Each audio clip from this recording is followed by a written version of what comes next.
the show. You're Good probably not evening. hearing this because there's nobody in there. We're not even really in the show yet. It's just the pre-show. So if you're watching this, just know that a show is on its way. We're about to start momentarily. Yes. Let's check We out like this. YouTube and see how it's looking. Yep. Oh, we are on YouTube. It's working. That's It great. is. Awesome. I don't believe it. That's awesome. We've tried so many things and have failed along the way, and then we just keep trying, and then we learn more, and then suddenly, before you know it, things work. With YouTube, it so happens to be that they require you to have a certain number of subscribers before you can do live streaming or scheduled live streaming, I think is the issue. So there's a difference between just going live versus scheduling. I don't know what the I assume that's so that they can avoid like bots creating accounts and streaming right away and like flooding the server. yeah, But maybe. but they could just create the account and then bot the follows and then start flooding the server. So, they just maybe they're just making it more difficult for people to mess with their system, but there's always some sort of workaround.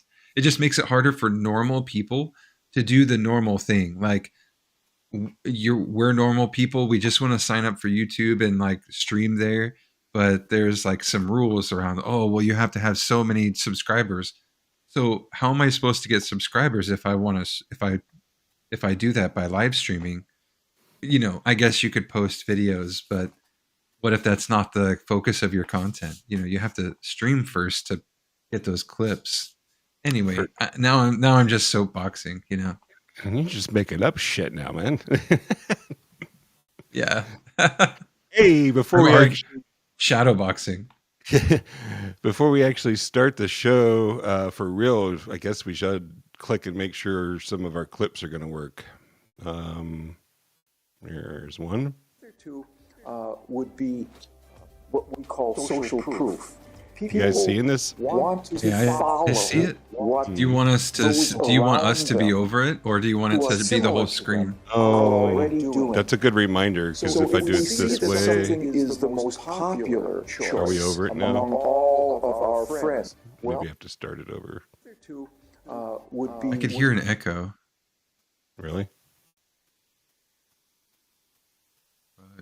Is it awful? I've got everything muted. It wasn't awful. It's coming from somewhere. I think it's all your fault. It has to be. I'll take it. I'll take it this time. Yeah. I don't know. This comes out. I grew up taking the blame all the time, so I'm totally used to it. All right, come on in, folks. We are just about to start the real show. People are coming in for the stream here. We're going to turn off that banner that you see up there. I think that we have silenced our cell phones. We've got the recording going on the podcast unit, which I almost always forget and have to depend on the Rumble video. We were not able to connect to Grok tonight. Poor Grok will have to sit this one out. I have sent the link. Our guest is now patiently waiting for us in the room. And everybody else is just chilling out here, as this ticker says. So let's go ahead and remove that ticker. And we're going to go ahead and take ourselves out for a second. Hang on. We're getting there. Let's put a background up. There's that. All righty. And then we're going to start a countdown. Stephen, are you ready? I'm ready, Kevin. All right. We're going to see how this goes. Let's get the show on the road. We're going to give ourselves a countdown and lead on in. I like it.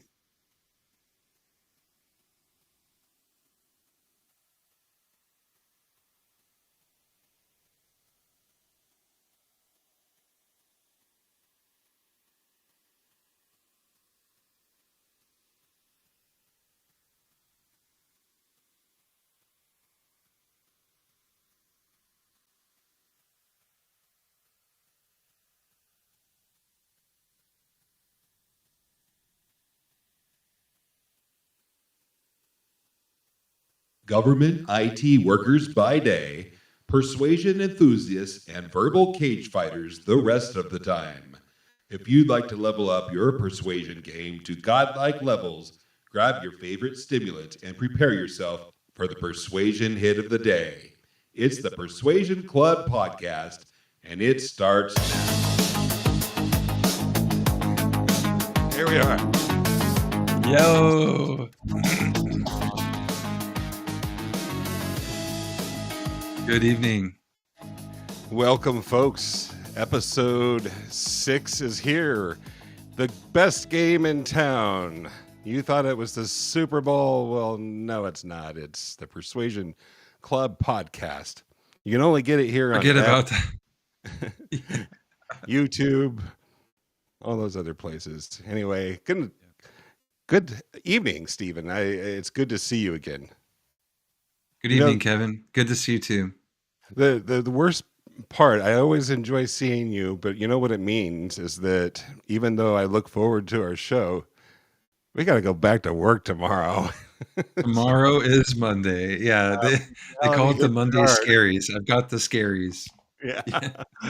Well, I think that it's because of that. Let's go ahead and get into the fun, and then we'll get a chance to talk and see what each other's been up to here in a bit. So we're going to jump right in. Are you ready? I mean, really ready? Are you ready for a podcast? A Sunday night party. We got Steven and Kevin. Nice. Stuff they're gonna get it kick-started. Rumble is rolling. The crowd is psyched, 'cause all my podcast friends are back for Sunday night.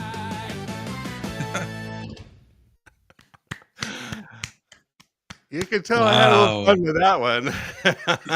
Yeah, that was nice. Wow. All right. Good stuff.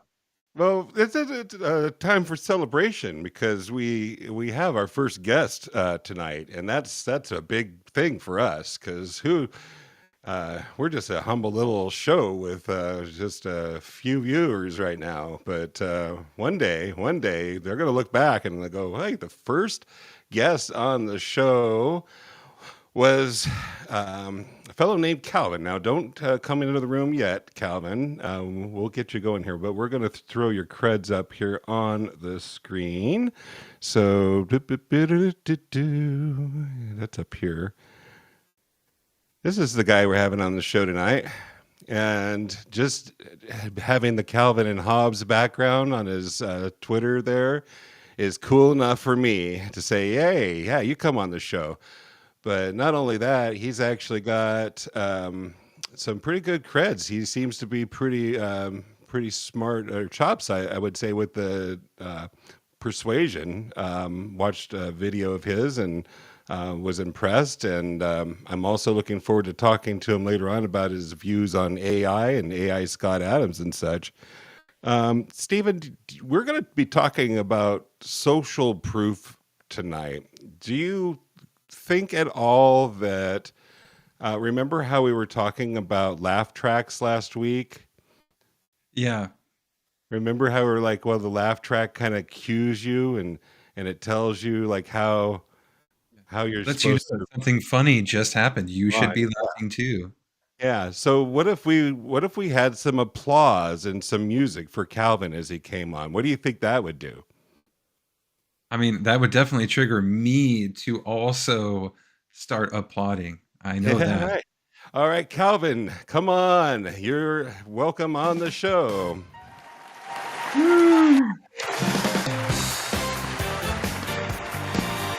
Welcome, Calvin. Thank you. Far too kind. Our first guest deserves some fanfare. Calvin, thanks for being here. It's cool hanging out with Steven, but I think it's way cooler when we even bring somebody else into the mix. So, yeah, super excited to be here. Long time listener, first time caller. So very happy to be on the show. Thank you. We didn't do any kind of a sip per se, but if you have a beverage, do you have one by chance? Got one right here. Scott, real quick. And cheers. Because I know you're a Scott Adams fan, so that's cool.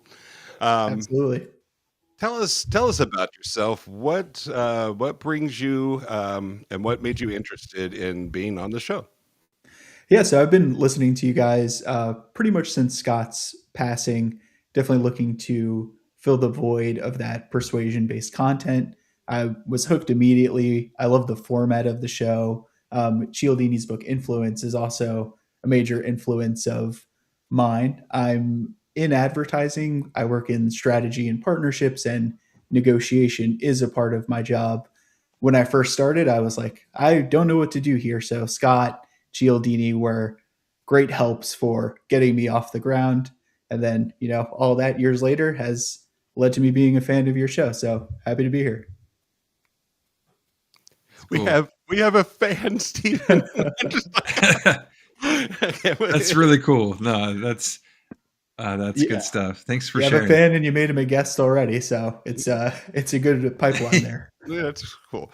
We've been talking a little bit about this, and we our first show, as we kind of mentioned in the green room or whatever you call it before the show, we had mentioned that it was an audio only podcast, and then like the very next one we went to this format, and it's been really helpful because we have like a big distance between us.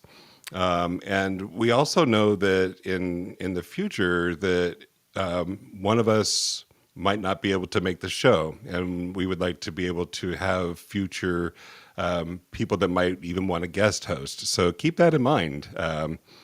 We'll see how you do tonight, but we're just basic guys ourselves. So I think that you could probably be a host on the show without any problem. So.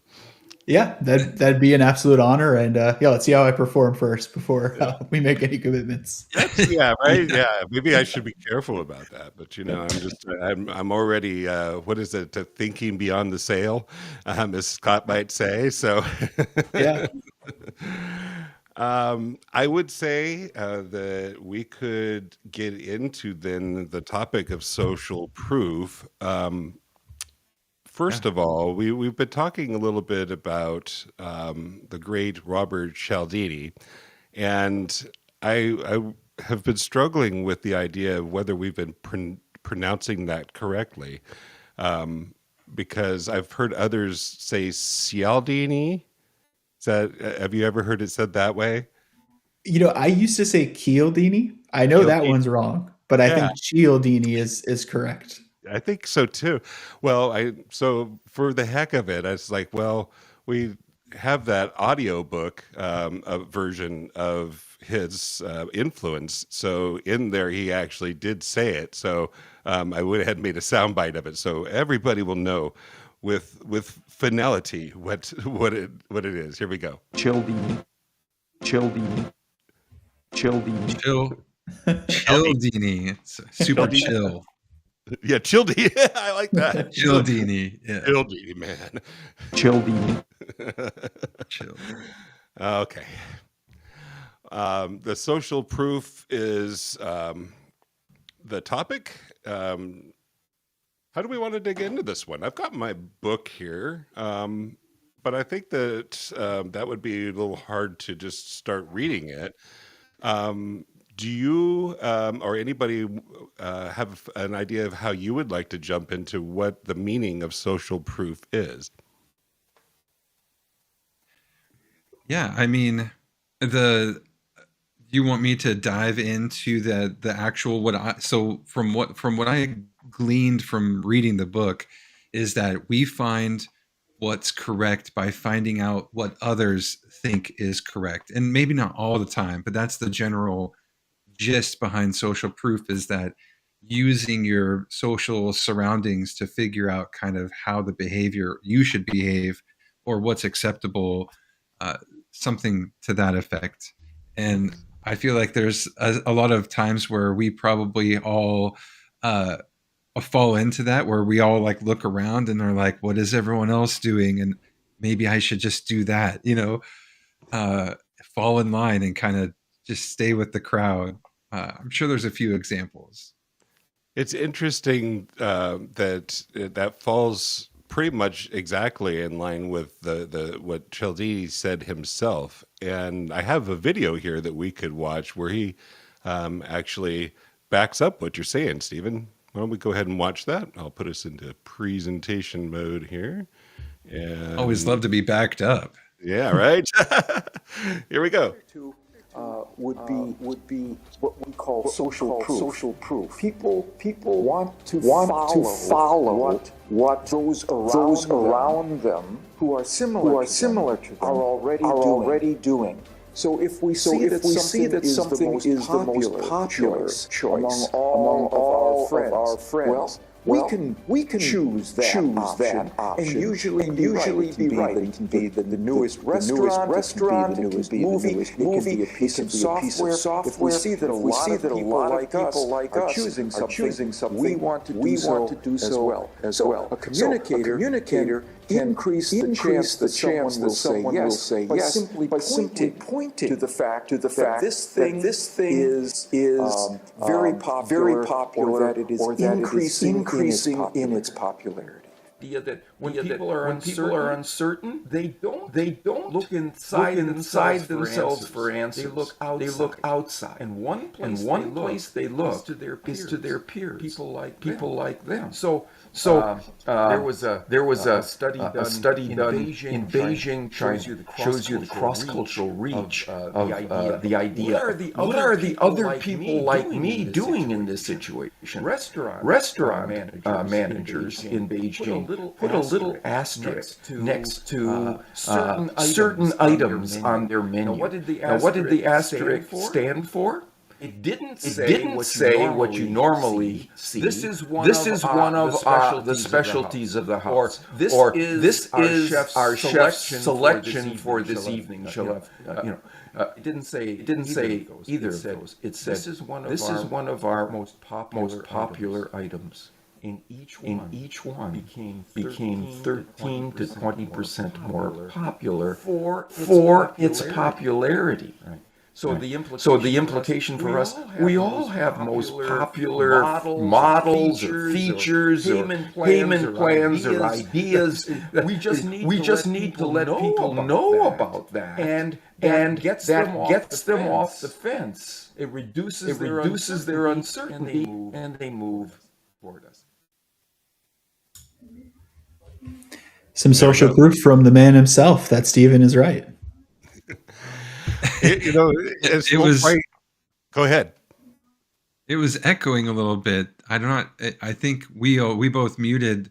Wasn't sure where that was coming from, but you might have heard an echo. It's not on the thing, but there is some kind of a weird echo thing that seems to happen sometimes, but I'm not sure what it is.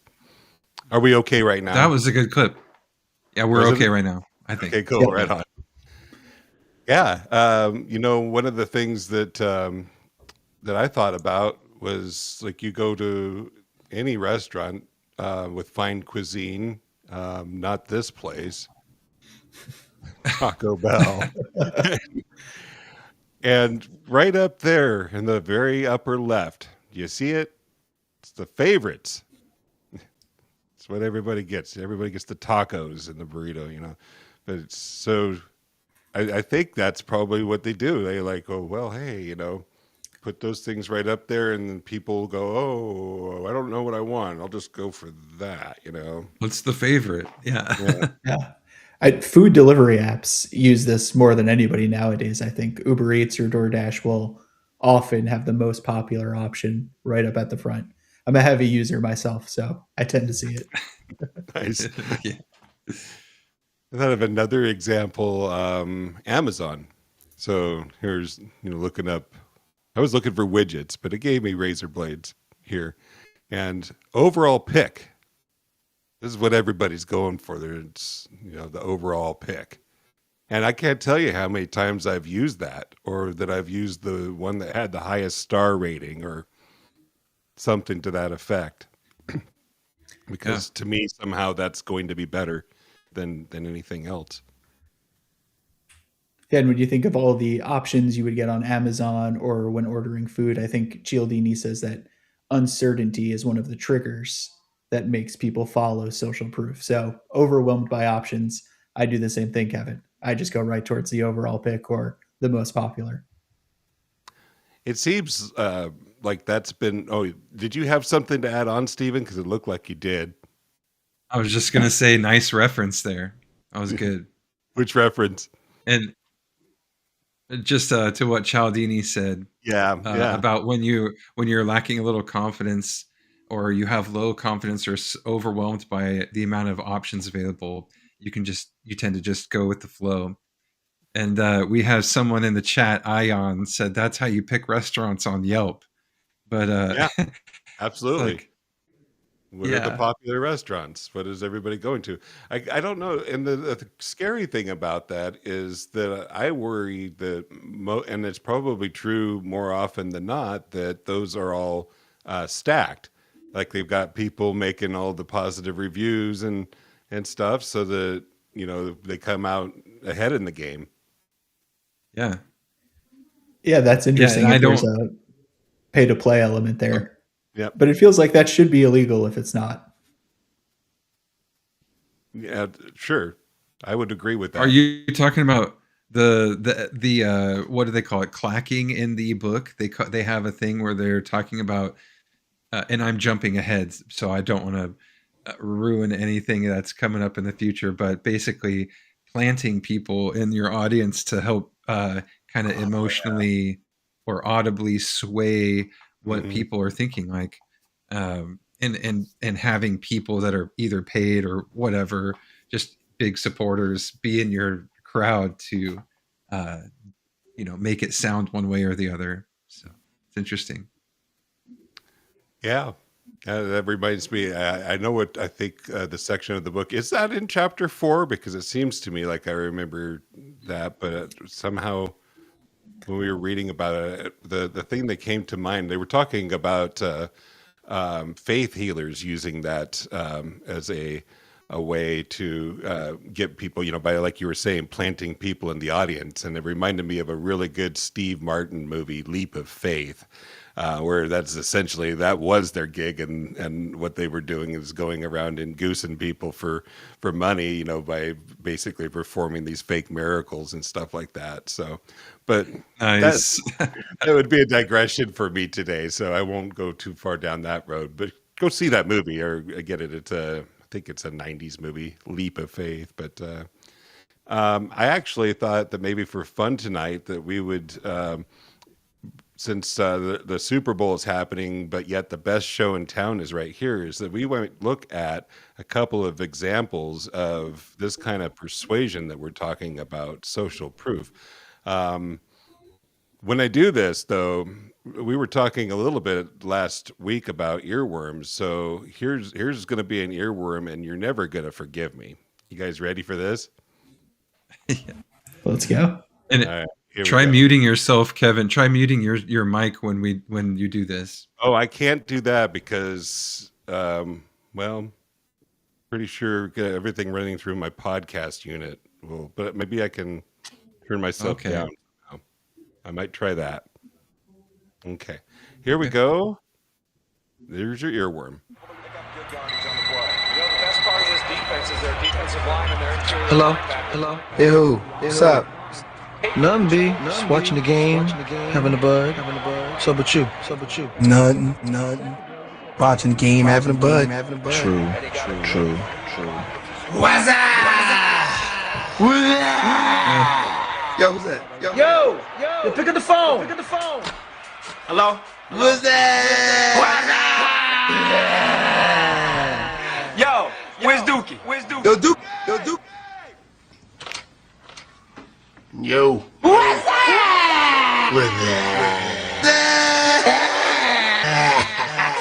Hold on. Hello?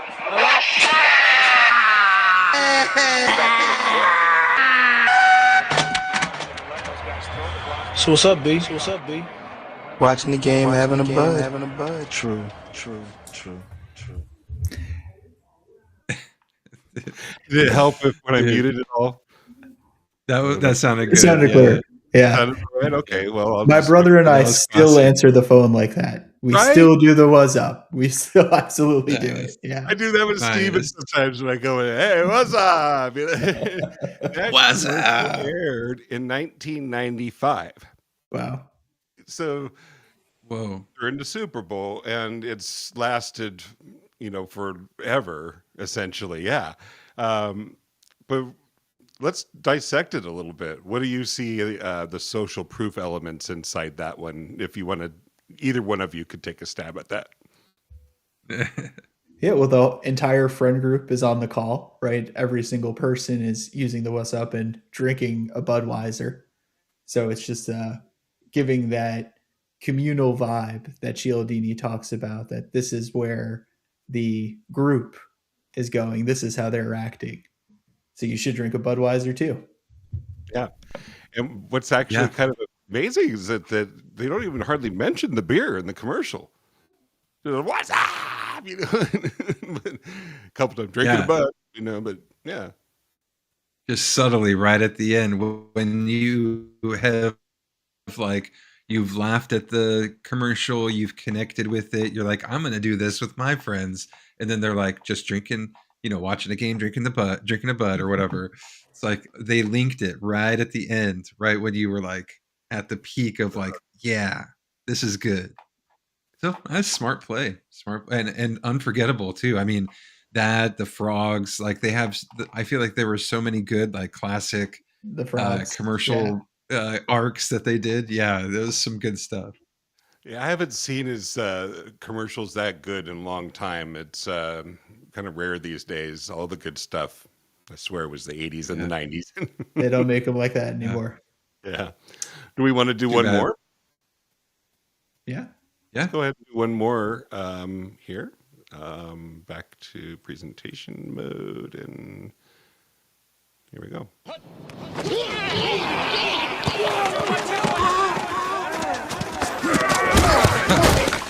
Come on! Mike, what's your deal, man? Come on, man. You've been riding me all day. Mike, you're playing like Betty White out there. That's not what your girlfriend said. Baby. You just Snickers. Better? Better. I'm all bet! That hurt. You're not you when you're hungry. Snickers satisfies. Oh my gosh. Another classic. Oh man. Rest in peace, Betty. She was Yeah, great. Penny was awesome. She almost made 100. She almost did, but anyway, let's dissect that one a little bit. Everybody likes Betty White, right? So if Betty White eats Snickers, then it must be cool. That's the message I take with that. Yeah. And that's a great point too, thinking of what Cialdini writes about how, celebrity endorsements are great, but if you can get regular people to do the endorsements, that can be even better for social proof. That commercial does a great job weeding in both of those elements, because Betty White eventually just becomes a normal person. So they hit it across the board on that one. For sure. That's a good one. They used Robin Williams for one of those sticker commercials, and I've had people refer to being like, "Oh, you're acting like Robin Williams. You need a Snickers," and it's like people do tend to connect things like that with like you said, like it was them, and then they turn into a normal person. It's like, oh yeah, like they are like me. It's like, I mean, yeah, that's the commercial magic, Yeah. That is exactly how that whole Betty White thing is supposed to, because it's almost like what you said, Stephen and Calvin, kind of woven together, is that you have the commercial starting off with Betty White, and then, there's some shit going on, and then, have the Snickers, and then, now it's back to the regular person, so it's like, but so now you're associating just the regular Joe with Betty White. Betty White has Snickers. He has Snickers. Everybody has Snickers. It's all good, Yeah, you got that Betty in you, Yeah, exactly. So, well, We could, I wanted to make sure before we went away from this topic, if there was anything else that we wanted to add on to with regards to social proof. We didn't really get into it too deeply. We watched some videos, but I'm happy to take a few moments and explore it a little bit more. The one thing I loved about what Steven said at the opening with social proof sort of leading to social truths that people follow is how Cialdini talks about in the absence of physical truth, social truth really fills the gap. And we're all on social media all the time. And as Scott Adams would have said, right, there's that 2 movies on one screen phenomenon where people are looking at the same thing but have different truths about it. And I think that's totally because there's a complete absence of physical truth on social media, that we have to choose these social truths. And they sort of tend to wind up in one of 2 buckets, depending on what side you might consider yourself on an issue. So to me, it looks like physical truth is always the best, but often lacking. And then social truth is just right behind and taking over the world, really. Yeah, really. Because what else do you have left to trust? It feels like trust is at a premium right now. Very hard to find, very subjective. And so when you kind of wind up having to follow the masses, but then that's dangerous too. So, and then even those alternative choices might even not be the best, so it's always better to think with your own head first. Yeah. But yeah. Any other thoughts? Yeah, I feel like the thing I usually end up going with is like on Amazon with like the reviews, like customer reviews, and looking at like what's the highest number, trying to find what are people saying about the quality of this thing, and taking in like basically just a huge social experiment of product reviews and trying to make sure I buy the right thing without being able to touch it first. So I feel like the convenience factor has definitely led to like social media and convenience combination has led to, basically relying a lot on like the social, I guess, kind of perspectives and seeing like, what does everyone else think? It's a 5-star, like that. I'll get that one. Like you pulled up earlier, Kevin. So the Amazon reviews usually get me every time. So. Yeah. And usually they're pretty good. They're not too far off, but it seems like you feel like you can't go wrong if you're going along with what everybody else is doing. We talked a little bit last week about how that didn't work out in Jonestown.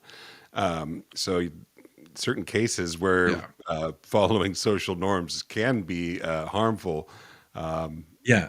It's a good example. Yeah, right. That might be the extreme.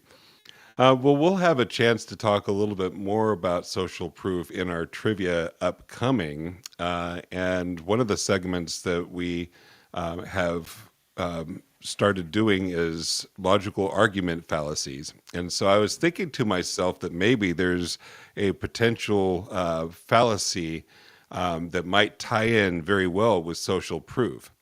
And any guesses on what it might be? There is one.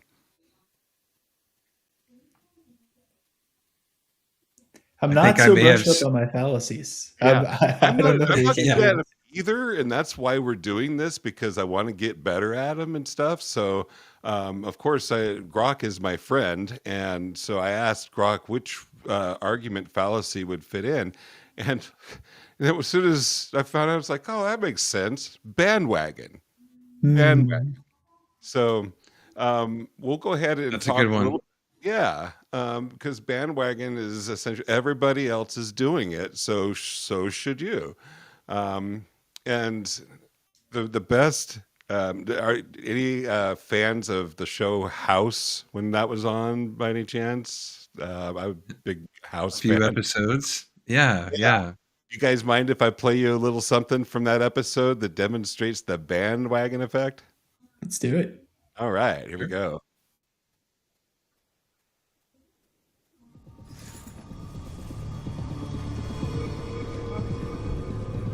Hold this.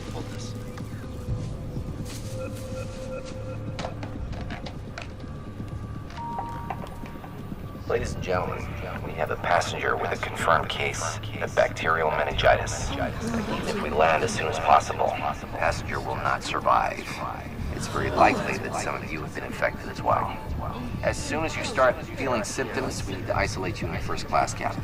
Fever, rash, nausea, and in the late stages, tremor in the left hand. Neil. I have that. Oh, God. What do we do? Break out the bubbly. Yo, listen up! Bad news is, you have an illness. The good news is, it's not meningitis. It's not fatal. It's just embarrassing. It's conversion disorder, more commonly known as mass hysteria. It happens often in high anxiety situations, especially to women. I know it sounds sexist. Science says you're weak and soft. What can I do? House, you're wrong. Look at my hand! Yeah. Look at her hand. Shaking left hand. What is that a symptom of? Not meningitis. It's basically a symptom of nothing. Put the idea into their heads and watch it happen. Same thing that Peng cruelly did with the puking and the rash. The rash is in my head? Your mind controls your body. If it thinks you're sick, it makes you sick. Wow. Anybody, have you either of you seen that scene before? Never. No, I haven't. I only consume House through TikTok clips. Oh, So okay. I'm few and I far thought between it on what I've was seen. illustration exactly of what bandwagon is, because everybody started to like freak out all at the same time, and it was just all at the power of suggestion. So Yeah. It reminds you during COVID, anytime you'd get a little cold, you'd feel like you had COVID just because it was the big worry. It was in the news all the time. or cough, like you just be afraid to go to anywhere and cough out loud because everybody look at you. Well, I think that we'll go ahead and call that good for bandwagon as far as an illustration goes. I don't know to explain it any more than that.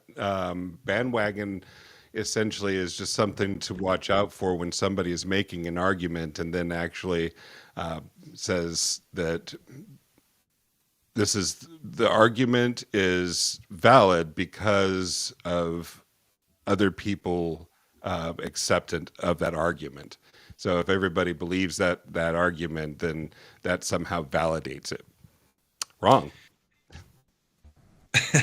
And today is a sports day, and I feel like growing up, the big thing to make fun of someone who just happened to like the team that was the best at the moment would be called a bandwagoner. You would call them that negatively because it's like, well, you're just jumping onto the wagon with the Yankees or the Seahawks used to be really good and they're back in the Super Bowl again this year. So it's like, I tend to go for the Seahawks because, Pacific Northwest, Oregon doesn't really have an NFL team. So it's like, oh, sure, I'll root for the Seahawks, but that's just because of proximity. So you could call me a bandwagoner and I wouldn't correct you. But it was generally used negatively to be like, oh, you're just choosing the best team. So that's kind of how I grew up with that term. I like that. I like how hearing how other people have grown up with, and just different nuances and things like that in the way you learn things. So that's a good explanation. Thanks. All right. Right now, we're going to go ahead and transition the show into another segment. This is what we call our Tech Talk.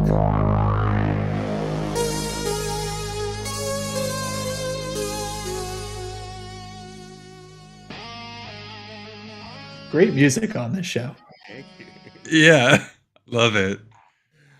The talk and the subject has to be, Calvin, AI Scott Adams.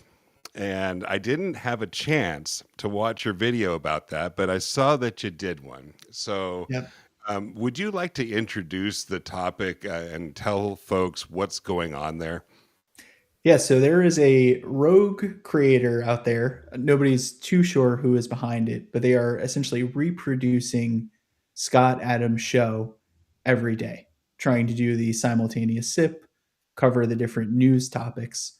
The reason that it's controversial is Scott Adams had essentially transferred the brand over to a group of small creators who had followed his show for a while and named it the Scott Adams School. Years ago, he had given permission for people to create an AI version of him when he passed before he knew he was sick or, had a chance of dying so soon. But post that, maybe even 1,000 episodes later, he had revoked that permission, being that it might be too creepy for his family. He didn't like where the technology was at.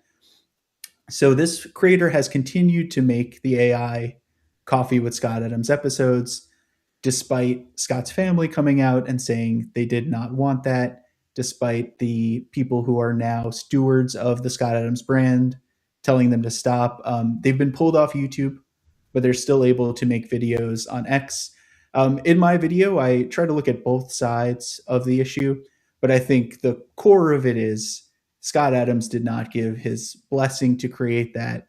I think there's an intellectual property argument to be made against crafting a 30-minute show around his brand, potentially monetizing it, though nothing like that has happened yet.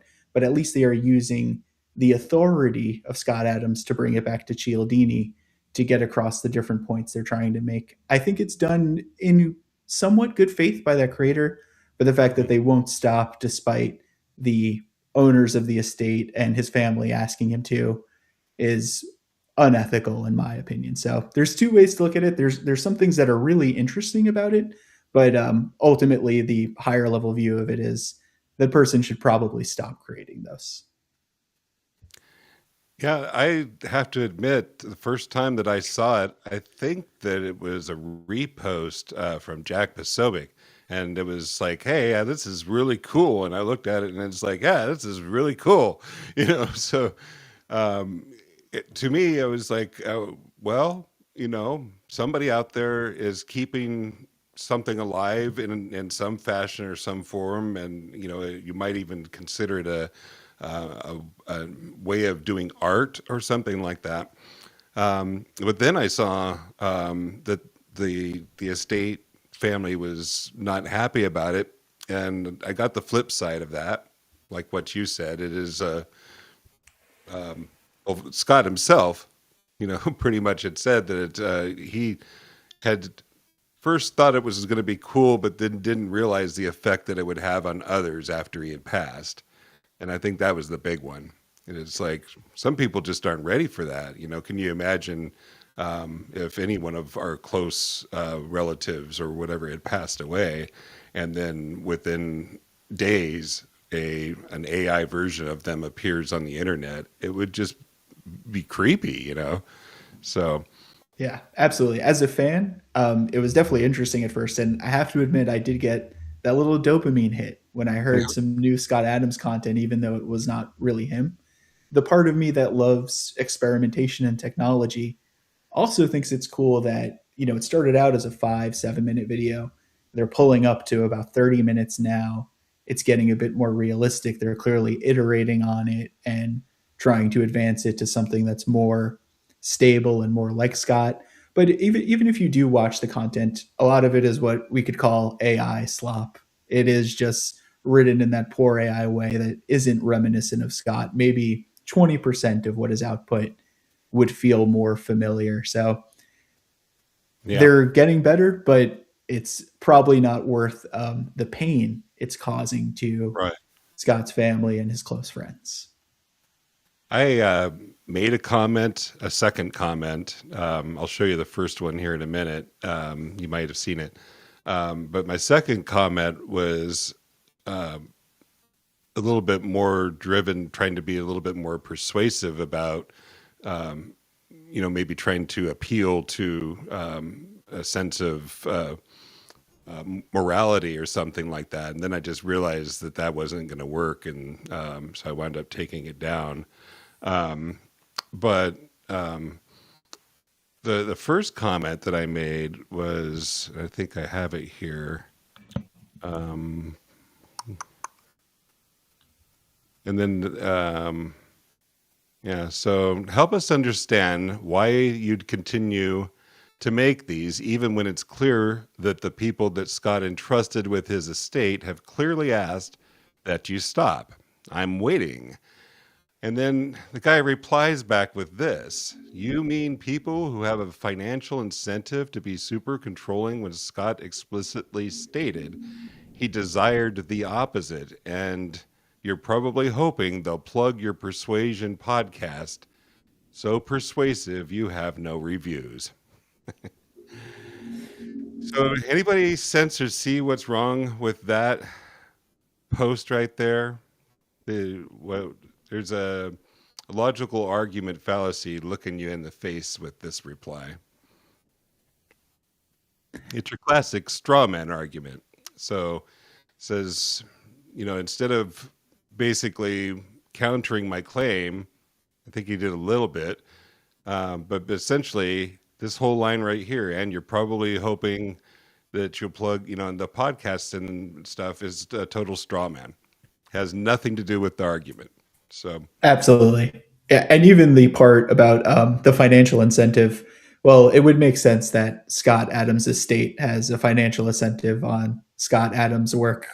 So that's not really a powerful argument either. Yeah, exactly. So what is this guy's name? Robert McLee, I think. Yeah, I don't know who this guy is, but we're going to give him this. As far as I'm concerned. So. That's beautiful. That's a beautiful graphic there. Thank you. Yeah, I made it myself. So we pulled that out for I was looking for a time to use it on the show. So is that the first moron you know? Yep, this is the first moron. So. That is the first one. It's a good thing it didn't collide with our first guest, right? Usually when you're doing something, even if it's cool, as soon as people, especially the estate of the person that the thing is kind of geared towards making content about, or in the acting like that person still exists, and the estate's like not cool with it.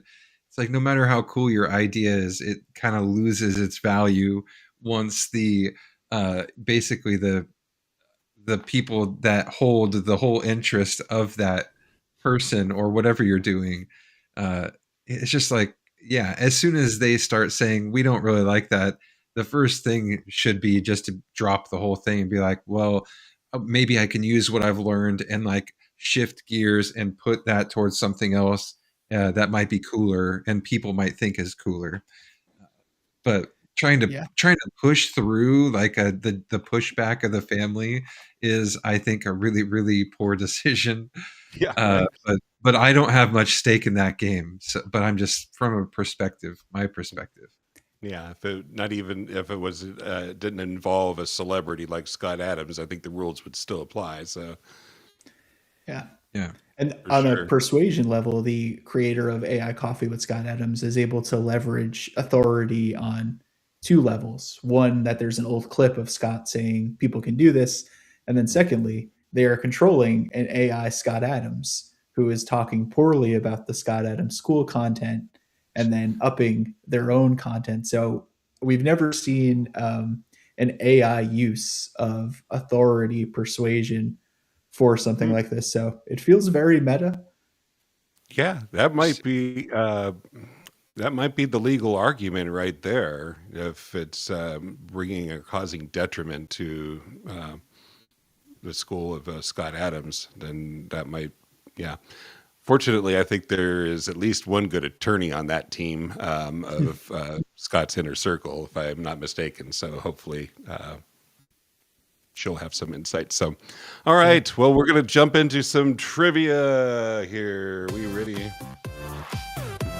All right, trivia.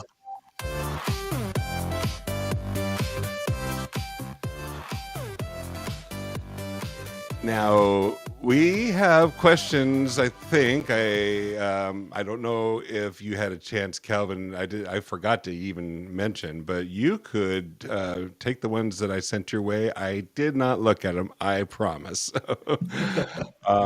Or I don't know. How do we want to do this tonight, guys? I'm happy to ask those questions. And then, or do we do like a round table? Are there Yeah, questions? we'll do a round table kind of thing. Okay. Stephen, why don't you take the answer his questions, and then I will answer your questions, and then Calvin will answer mine. How's that work? Perfect. Okay, sounds good. All right, Who go goes ahead. first? Calvin, you can go ahead and jump in if you want, and then ask Steve his questions. All right, Stephen, get ready. Okay. Cialdini calls the automatic tendency to look to others for correct behavior, especially when uncertain, this. I believe, is this social proof? The principle of social proof? Interestingly enough, Kevin, I do not have the answers to this. No answers to that? Oh, we might have to. It might help if I answered. Hang on a second here. Grok has those answers for us right here. Give me the answers, Grok. Grok's always slipping something in there to throw us off. Man, I'm telling you, even not being part, like the voice part, not being part of the call. Still messing things up, Grok. Messing things up, yeah. Well, that's. I think this is pluralistic ignorance. Is that potentially it? Ooh, you're going to answer your own trivia question? Yeah. No. Grok is still thinking. So set 3. You have set 3, right, Calvin? Yes. Stephen is correct. Social proof. All right. There we go. Nice job, Stephen. Yeah. Hey, thank you. Thank you. Great. All right. We'll do the second one. Sure. Great. Okay. Let's go. So in the Kitty Genovese case, many witnesses failed to call the police because they saw that fill in the blank. I feel like they saw that, like, not that it wasn't an emergency, but was it that there was some sort of relation, or like they were familiar with each other, so they figured they wouldn't get involved. That's what my answer. Okay. And since I'm the keeper of the answers over on this side, I haven't looked yet, but I think if I remember, it was that, and I'm just going to see who was right, whether it was you, Stephen, or me, or maybe it was neither of us. But wasn't it that they saw that nobody was doing anything at all, so they just didn't offer to help? Let's see. Grok says no one else was helping, calling the police. So good. Oh, so I get the gong. Oh. I get the bells. So how does that work? Good one. I'll shut up, man. I'll let you have your own. Stolen. Points are stolen. Points are stolen. Calvin, go ahead and answer or do his new third question, if you would. Sure. The more blank other people are to us, the more powerful social proof becomes. The more blank people are to us, I would say the more. I would say that maybe the more open, honest, the more honest. Oh. The answer is similar. That was a good guess. Oh, okay. Nice. That was a good guess. All right. Great Question questions. 4. When people privately think an emergency exists, but publicly do nothing because they see others doing nothing, this is called. We just talked about this. And you may have said it, Calvin. Go with it. I want to say that It's like a pluralistic ignorance. Is that what it was? No. Give him the bell. Oh, You got it. Yay. Great.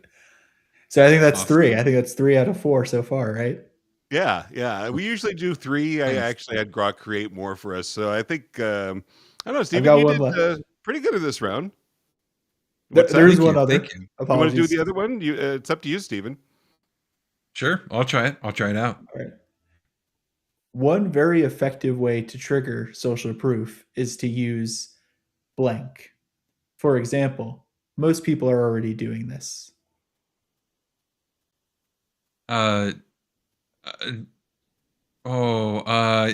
Is to use like generalizations. No,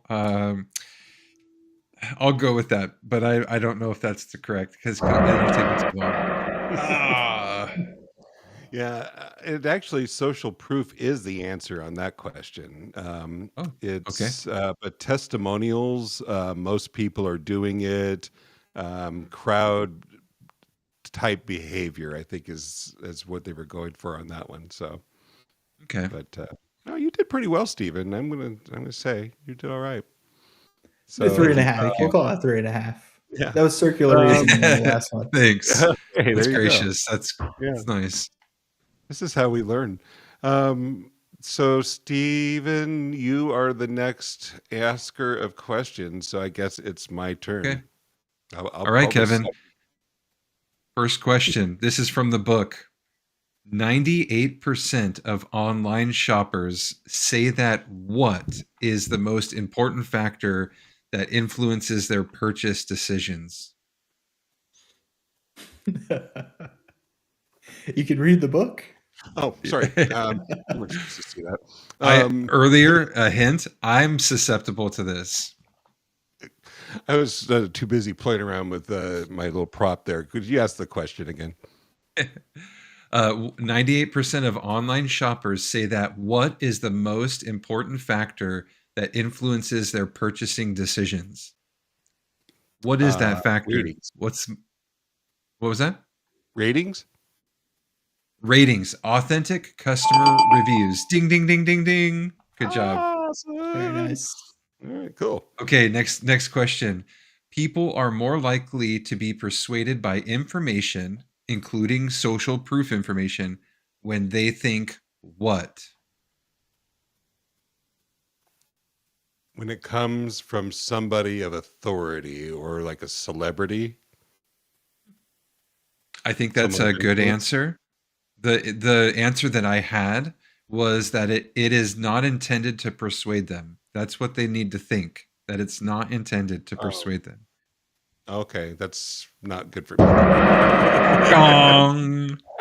Okay. Okay, last question. Well, I have 2 more, but I have my third question. Okay. Say you're having a personal medical emergency.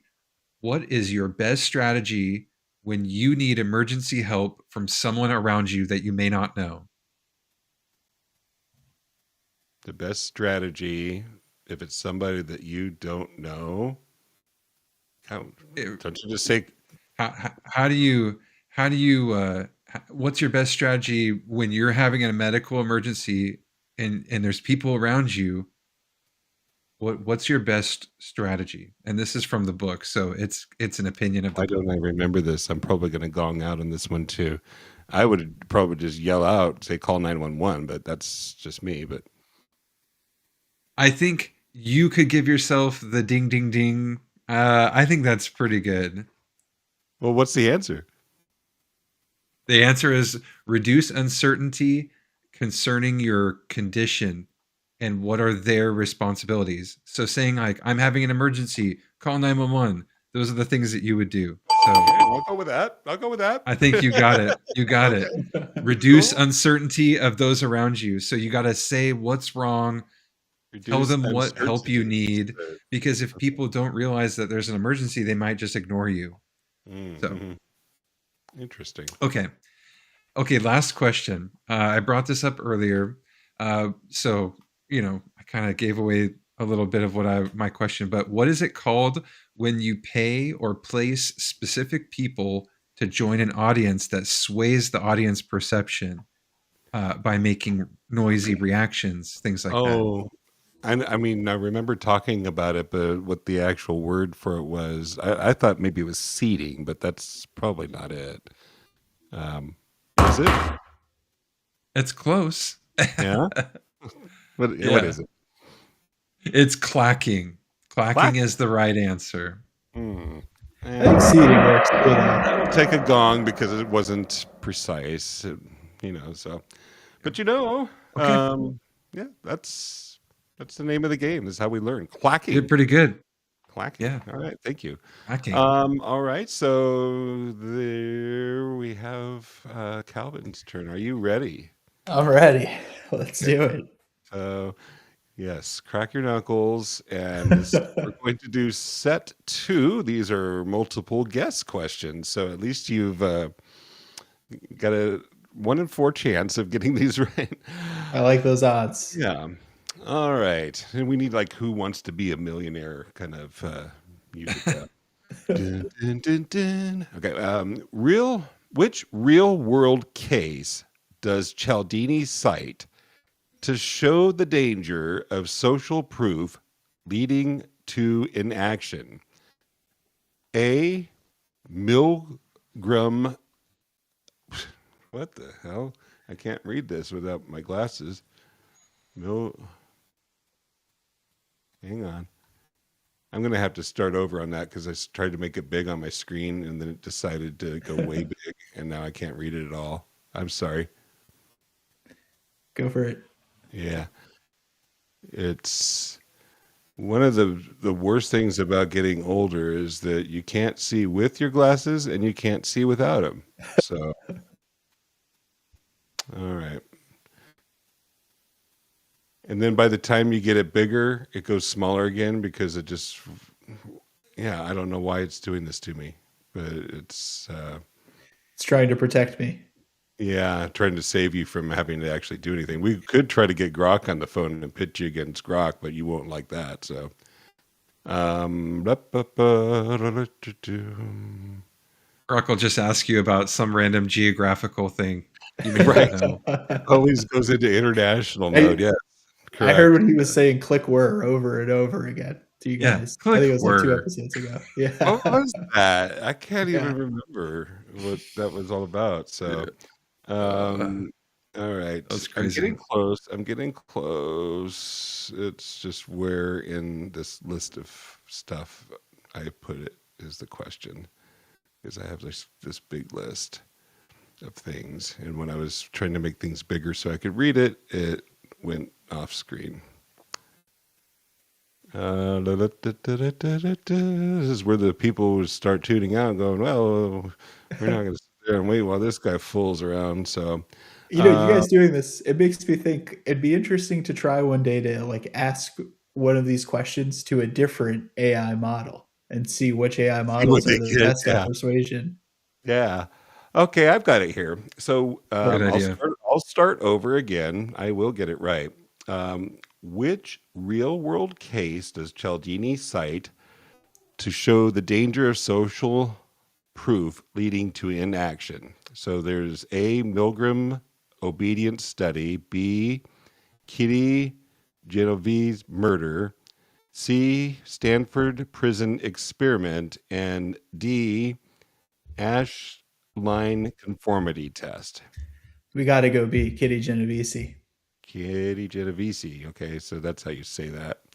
I think. Let me go to set 2, and oh my goodness, you got it. Good job. Dig me up. Very well. Okay.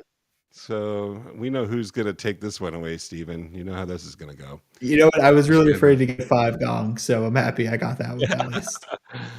All right. Question 2. What technique do TV producers use to make mediocre jokes seem much funnier?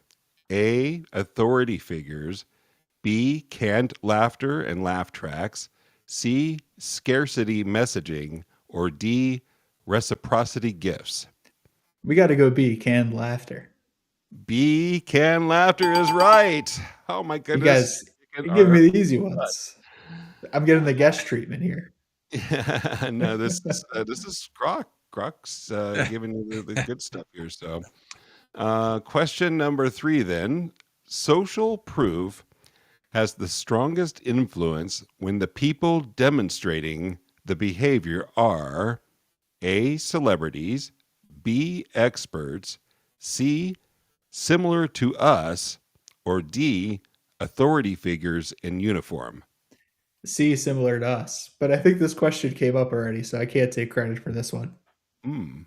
Well, C, similar to us. Let us see what C, similar to us. All right. Well, yeah, you're right. That's true. So we're going to make you answer one more. We'll do one more today. Great. Pluralistic ignorance occurs when A, everyone privately believes something is wrong but assumes no one else does. B, people only follow famous individuals. C, people obey authority figures blindly. Or D, scarcity makes items more desirable. That is a tougher one, but I think it's A.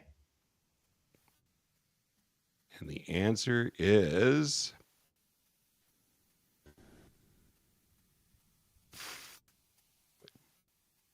you win. Let's go. 4 for 4. No way. Nice. We're going to hand over to Calvin. Thank you. Good job, Calvin. So Thank you. Great job. That's good stuff. Well, this ends the trivia section of the show, and I believe that we have just one more segment left. Are you guys ready? Oh, yeah. The first rule of Persuasion Club is you talk about Persuasion Club. You guys have any thoughts about what the second rule might be? I have some thoughts. The second rule of Persuasion Club is you talk about Persuasion Club. You got to talk about it, man. Third rule, if someone stops, concedes, or goes silent, the duel is over. So basically that means if you start going, yeah, then you would get the gong. But, Fourth rule, one persuasion battle at a time. We're going to pick one topic, 2 persuasion duelists, and they'll duel. Fifth rule, no scripts, no notes, no teleprompters. So if we catch you looking off camera or something for your notes, we'll get you. Sixth rule, shirts are optional, but mandatory if your torso might distract the room or violate basic decency. That's me. Seventh rule, Yeah, me too. duels will last as long as they have to. All right, and everybody knows that if this is your first time at Persuasion Club, 8, if this is your first time at Persuasion Club, you have to persuade. You have to persuade. All right. we will know. And if you don't persuade, we will come to your house and we will say bad things. Whoa. Wait, nobody said that. Whoa, hey, who said that? Calvin, are you up for some persuasion battling tonight? I've been ready all my life for this. You're ready for all your life. And Steven, would you mind being the persuasion challenger? I would be honored. Yes. Okay. I have volunteered you for this battle, and I'm going to ask Grok what the topic is. Pick a topic for a persuasion battle for tonight's show. I don't know if I really need to put that in there, but let's see what Grok says. Thinking about your request, it says 10 seconds, 12, thinking.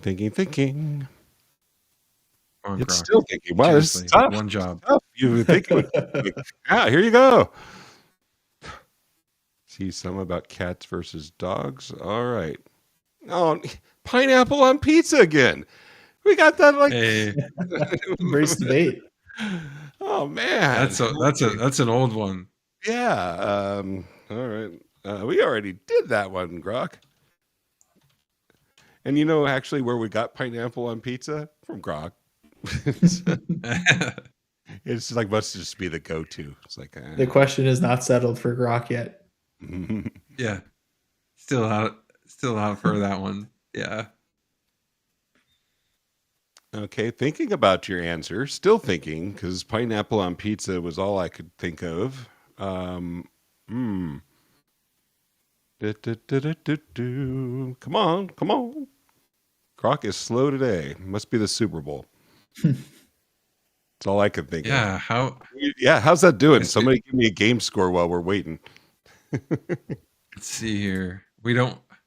Hopefully, if you're listening, if you're like recording the Super Bowl so that you don't see the scores, then you don't listen for like 10 seconds. Okay, let's see. Is someone looking it up? Oh, I do see. What do we got? I'm seeing. Okay, here's the spoilers. Now this is the time to mute. Okay, so the score right now is Seahawks. It's 29. The Patriots, it's 13. There's 2 minutes and 21 seconds left in the fourth quarter, so it's almost over. Okay, well, I think looks like the Seahawks. Yeah, they may be winning. Probably have it. So it's a bad game. Should have watched Persuasion Club. Yeah. It sounds boring. Yeah. All right. This is the topic that Grok has chosen. A hot dog is a sandwich. You guys, you good with that one? I'm good. Okay. I'm good. I could do that one. Okay. Yep. Yeah. Okay. Which side of it do you want, Calvin? As your as our guest, you can pick for or against. I'll take against. I'll go against. Ooh. Okay. And so then, Stephen, you will be arguing for. And I'm going to go ahead and pick pick a number between 1 and 10, Calvin. 7. You win. You get to go first. All right. Oh. Okay. I get 2 minutes. Win. Is there like a time limit? Or there is no time limit. You wait until you're done. Or if you start to go or whatever, then we'll gong you or whatever. But other than that, you get all the time you want. It can be like 10 seconds. It can be like 10 minutes. But we won't stop you until you stop or until you get gonged. Kevin has control of the gong. So. Okay, great. All right, I'll kick it off. We've been talking today about social proof, how what people are doing can define our reality. The only thing better than social proof is to find some physical truth. So I ask you, is there any way to scientifically determine if a hot dog is a sandwich? No, there certainly is not. So we must rely on what the people see a hot dog as. Does anybody ever say to you, I want a sandwich, and then buy a hot dog? I've never seen it happen once. If you've seen it happen, Stephen, I'd like to meet those people in that crowd you're hanging out with. They must be Patriots fans. The rule of social proof lets us know that hot dogs are not sandwiches, and there is no authority who can change my mind on that. Wow. You do have your work cut out for you on this one, my friend. That was good. I do have my work cut out because I'm struggling not to agree. Yeah, I think it's a hard argument to go for, so I was lucky to get to pick that side. Okay, so now I'm on the side of arguing that hot dogs are sandwiches. Is that correct? Yes. Good delay tactic. Okay. Oh, is it my turn? Oh, am I up? Yeah, okay. Go for it. Okay. All right. Okay. Sorry, got to get into the mode. So, something that's, I think, foundational to our lives is sandwiches. We all grew up making sandwiches. I think peanut butter and jelly is kind of the pinnacle of sandwichhood. Maybe the leftover sandwich from Thanksgiving or, whatever, the turkey leftover sandwich. I feel like the hot dog is kind of the leftover meat kind of meat. It's literally a sausage that gets packed, some sausage skin gets packed in there, and slam it between two pieces of bread, just like you would peanut butter and jelly, just like you would turkey leftover after Thanksgiving. You slam that meat in between two things of bread, put on your favorite condiment, and you go to town. And you chow that thing down just between two pieces of bread, just like every other sandwich that you have. Some people might say, "Oh, well, the bread connects at the end on one end, so it kind of the bun opens from one end." But so do Subway sandwiches. I mean, Subway sells all of these sandwiches, and they cut the bread and they keep one side connected, and they still call those sandwiches, and they call themselves sandwich artists. People who have been trained by Subway, a very large corporation. So when I think of sandwiches and I think of the great American sandwiches that we have access to, I always go to hot dogs. Hot dogs are the greatest American sandwich that we have access to, and I think that everybody should hop on the hot dog sandwich train. That's it for me. A consistency play. I like it. When you first said the meat part, I thought it was going to be like, well, it has the meat from all other types of sandwiches. I thought it was going to be like, a hot dog has all this stuff. I know. I'm a vegetarian. Well, since Grok isn't here to judge tonight, let's go ahead and put it out to the viewers. If you are watching tonight's episode, then directly after this show, we'll post a link asking who had the better persuasion. You can come back here and check it out. We'll clip it here in the middle of the week and post it again so that we can get some people and some votes, and we'll announce the winner on next week's show. Sound like a plan, gentlemen? I'll get my clackers on that poll. You get the clackers on that? Nice. Hey, good use of the term. Nice. Well, this has been a great episode. I've had a lot of fun, and the fun continues even after we're done. We'll have our after party episode and get to know Calvin a little bit more and chat about anything and everything that might be on your mind. Did we miss anything in the show? I feel like we might have, but I don't know what that might have been. I think we hit everything, and we even went a little. This is like a longer episode. I mean, it's good. We had extra questions. Awesome. Yeah, it's great. I knew that was going to happen. And we would get somebody else in and kind of mix things up a little bit. That gives us even a little bit more banter and stuff to talk about. So thank you again, Calvin, for being on the show.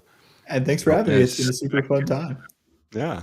All right. Well, with that, I guess we'll go ahead and play off, and then don't go anywhere, anybody, because the after show party starts right after this. Sweet.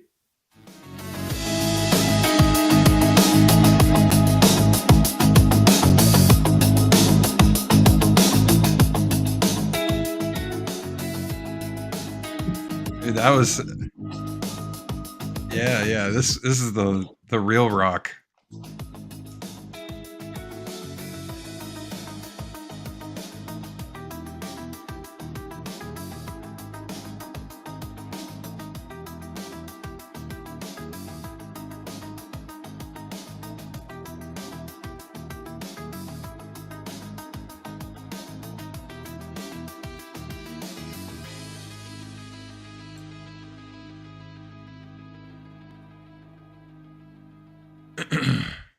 Woohoo!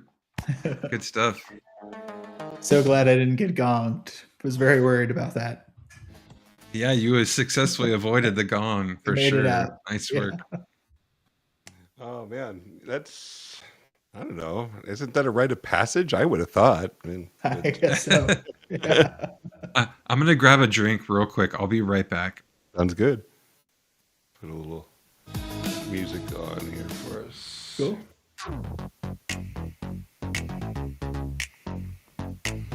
Well, how did you think that went?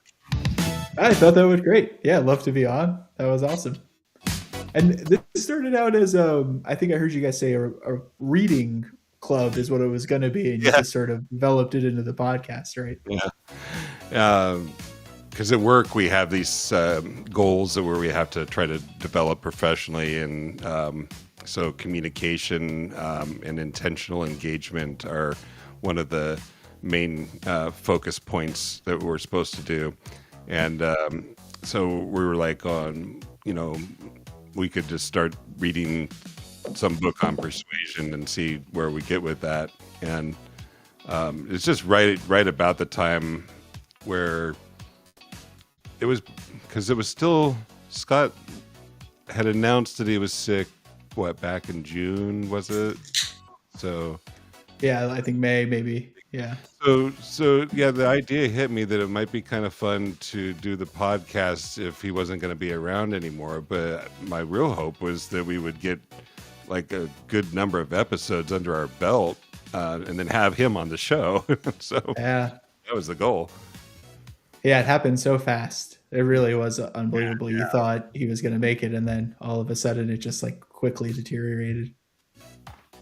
Yeah, this is like an age of like online content creators. There's so many like famous content creators. Like we have old school ones like PewDiePie, and now there's Mr. Beast, who's like has 100+ million like subscribers. You're a PewDiePie fan? Oh yeah, dude, he's been awesome, and I feel like through the pandemic, I did watch a lot of him. Now he's like a family man in Japan and making like vlogs and stuff that are like just about. I love those vlogs in Japan. Yeah, those are amazing. Yeah, they're solid. Something to aspire to. Yeah, they do a good job, and like it's interesting that Scott, what he did, where he was open and public about his health stuff, and then he continued to be live until literally like the last day, and that is something that I don't think, I personally haven't experienced or seen much before happen. People have passed away that are online content creators, but not like in the same way where they're basically just still doing their routine. But everybody knows that there's like this end of the road that we're about to hit. And that just seems like a very emotional journey.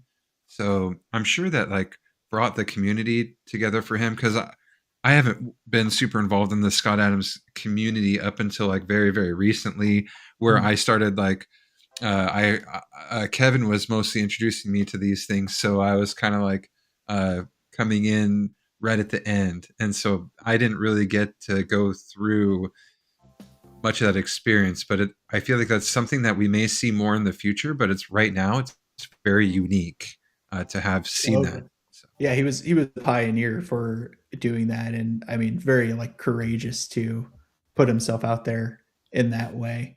I also, one of his main lessons was the perfect life is perfectly selfish until it's perfectly giving. And so at the end that he was having all those people on his show and like opened it up to the community, he really lived that out. It was all his show. And then at the end, he gave it all away to a bunch of people. Now it's back limited to the Scott Adams School people, but there was those couple of days where almost anybody could have joined. I tried to get on, but same here. Yeah. Yeah, like those lucky people that were actually able to get on, that was cool. But I have to imagine there were thousands probably that were trying to connect, and it was just like a random bunch of people. Yeah, exactly. It introduced me to Rumble Studio, though. I wouldn't have known all the features Rumble Studio had unless I had tried to do that. So he was still helping me out to the very end. Yeah, that guy doing the AI stuff, I think that the one thing that he really kind of misses out, and this is one thing I forgot to mention when we were talking about it, is that the thing that the AI lacks is Scott did a show, but he didn't have to do a show. The reason he did a show was that he wanted to hang out with people, the beloveds that he always referred to them as the beloveds and such. And so that's what made Scott worth watching. It wasn't, that he talked like Scott or said words like Scott would say or whatever. It was because Scott loved the people so much. AI can't do that. So Of course. Yeah. And even the takes Scott would have would always be very unique. And I question if AI will be able to recreate those, even though they can train on everything Scott Adams used to say. I don't think if you had made that AI model in 2015, it would have predicted everything Scott Adams would say about Trump because of what he was writing beforehand. So I think that's probably true for the newer news stories as well. I think Steven's frozen on us. I don't know. He looks pretty frozen to me. Yeah. Even I don't know if you know what you are. He just went off screen, so you must know. Yeah, it's just like. Yeah. Oh, there you are. You're back, Ben. But he's, I don't know, unfrozen. He was good. You're there. We can see you. You see you? Yay. All right. Woohoo. Cool. I've just seen, I hadn't had a chance to look at the chat during the show, so I've seen a few people, or one person. Yeah, I think we didn't answer this one. Mex Aeon, I hope I'm saying that right, is all the plastic surgery part of social proof, wanting to be a popular person by getting surgery? Oh, man. That's a whole nother topic right there. People that want to fit in, so they go and get all kinds of surgery so that they look popular or look attractive enough to be popular. That sucks. Yeah. There's a lot of solid comedy that's around people getting plastic surgery, and it's like it is. I mean, yeah. It is sad when you do realize, like, it's very obvious that someone got plastic surgery. It's like, oh, they wanted to look good, and that didn't quite happen. It's like it's a little too hit or miss to like risk it. You might as well just deal with aging, but some people just can't. So you got to do what you got to do. Well, what sucks is that it'll fix you up for now, but then when you do age, you'll look way worse. It's like, I don't know. Yeah. I don't know. I mean, aging's not pretty. Like, it's hard to be beautiful and get old. That just doesn't always go hand in hand. But like, it's also just part of getting old. Just like let it happen. Well, Kevin's pulled it off.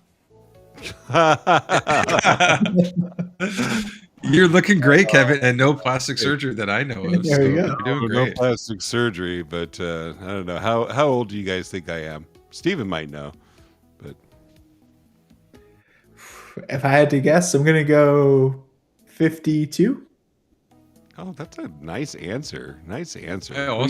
I also would guess 50, early 50s. Oh. So you're supposed to do like The Price is Right. $1. Yeah. One down, 50, right? I'll guess 51. Yeah. Oh, okay. Well, you guys are like best friends right now. 57 in 2 weeks. So Okay. Hey. Oh, congrats. Nice. Oh, is Looking it? good.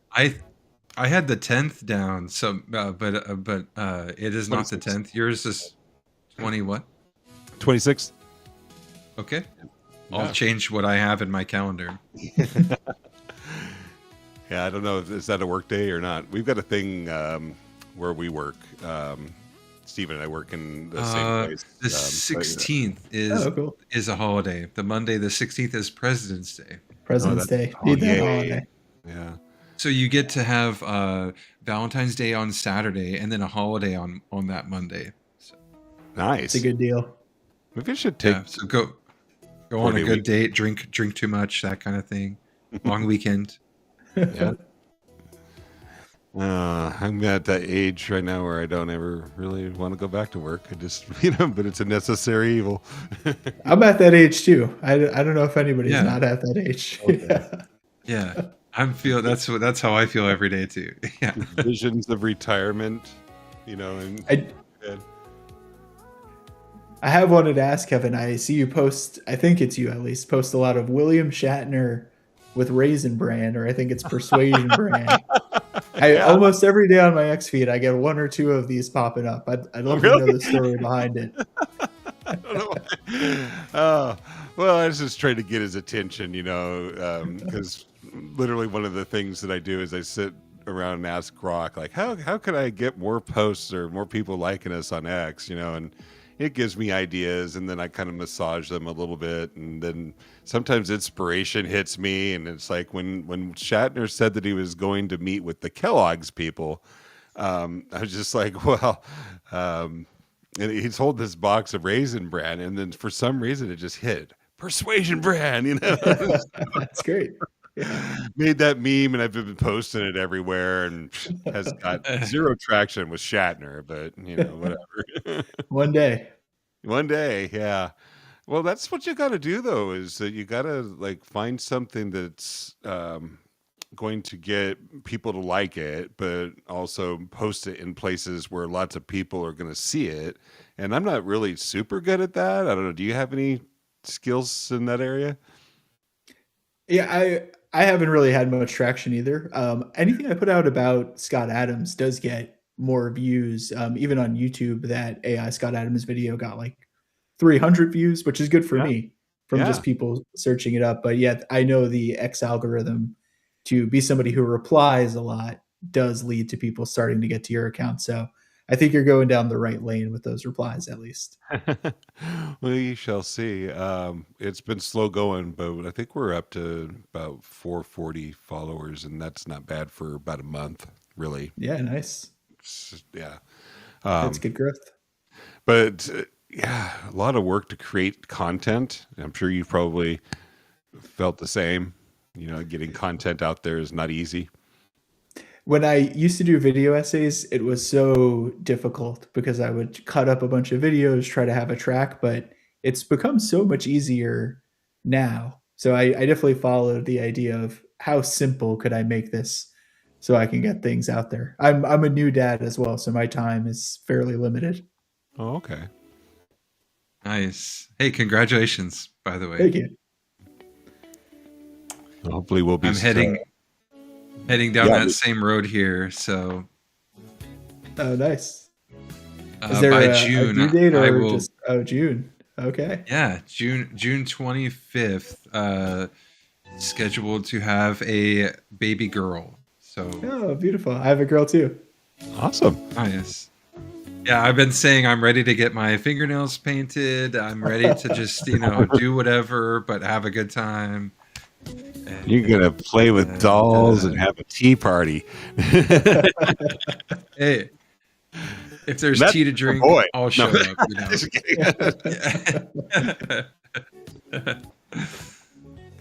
The sleep is what gets you. My girl wakes up every couple hours, so that's something to consider for sure. How long have you been a dad then? So about 7 months now. 7 months, okay. So that's some insight there, Steve. Yeah, and you said you have a day job. So did you get a chance, or did they offer any sort of like leave for you as you became a new father? I had 3 months of leave, and that is so necessary. The first 3 months are very hectic. It's a lot of adjusting. Just all of a sudden you think you're ready, but it smacks you in the face when you first start. So you need that leave for sure. Yeah, that's what if I do everything correct, I can take 3 months away, but I have to do a couple things to apply to make sure that I protect my job so it's there when I come back. And then there's also the getting paid part is a different process to make sure that I get paid while I'm out of office for that long. So it's like a whole thing, but I'm really glad that it's offered, but it's just I just need to make sure I get my ducks in a row so that I don't miss anything or mess up and don't get paid for like 3 months. That would be terrible. So I so wish that was available to me when my kids were born. That would have been so nice. But what was it then? It was, I hear, like 2 weeks. 1 week is what people used to have. Yeah, I don't really even remember having any time to speak of, any paid time. Yeah. They're just like, oh, well, figure it out. That is crazy. Yeah. It's crazy. It seems like, Yeah, I guess maybe some people might say, oh, well, it used to be easier to have kids. I don't think having kids is necessarily ever easy. I think that it just has definitely seemed to become definitely more expensive over time.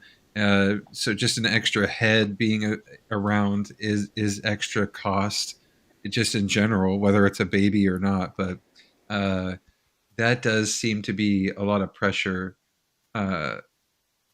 The cost that comes with having a child. But you're going to be going through taxes, I guess, for your first time, Calvin, with having a new dependent. So I hope that goes well for you as well.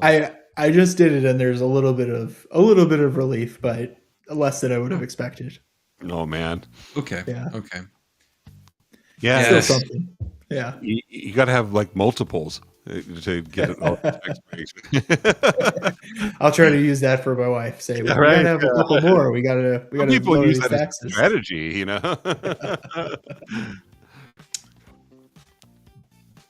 Yeah. So is that game over now? I'm sure it is, right? Oh, Yeah, it must be. let's see here. Who won? Super Bowl. It is the final. The score did not change. So okay, that was the final 29-13. score earlier. congratulations boxes? to do what? Boxes, like where whatever the score ends on, if you get both teams, like if it was a 9 and a 3, you win a pool of money. I don't know if you guys have heard of that before. No, I haven't done that. No. Really, really popular. I'm in New York. Really popular over here for people to do okay. that at work and different places. Yeah. Nice. So late Okay. for you. You probably got to get up and go to work tomorrow too, huh? Oh yeah. Yeah. Starting early. Okay. Couldn't miss Well, Persuasion Club though. Wow. Yeah, thanks for That's so doing this. humbling That's really for us. cool. Yeah. Well, thanks for having me. No, it's totally awesome. Yeah. Maybe one day we could do a reverse on my show. Whenever I come up with a name for it, have you guys over. Yeah, you have some thoughts of what you'd tell us, so we'd love to hear about it. Yeah, I'm not so sure yet. I've been experimenting with content, so just sort of like what I'm thinking of on the day, I might make something. But as I formalize it more, I'll definitely let you guys know, especially if there's a relevant topic. Sounds good, yeah. I would say we've definitely just been kind of making things up as we go, and it seems to be working out. We just see what sticks to the wall, and what doesn't, we throw it away and keep on going. But It's the way to start. yeah. Well, I think that we're probably good to maybe call it a good. I didn't realize that you were working or up so late, Calvin. So, and I know that Steven probably wouldn't mind getting to bed at a decent hour tonight. Maybe I'll go say hi to my family as well. So Cool. it's been so cool having you here. We'll go ahead and call it good, and thank everybody for joining us, and we'll see you next Sunday night here on X and Thanks, YouTube guys. Love and you. Rumble. Have a Thanks, great Calvin. night. Thanks, Kevin. Have a great night. Good night. Have a great night.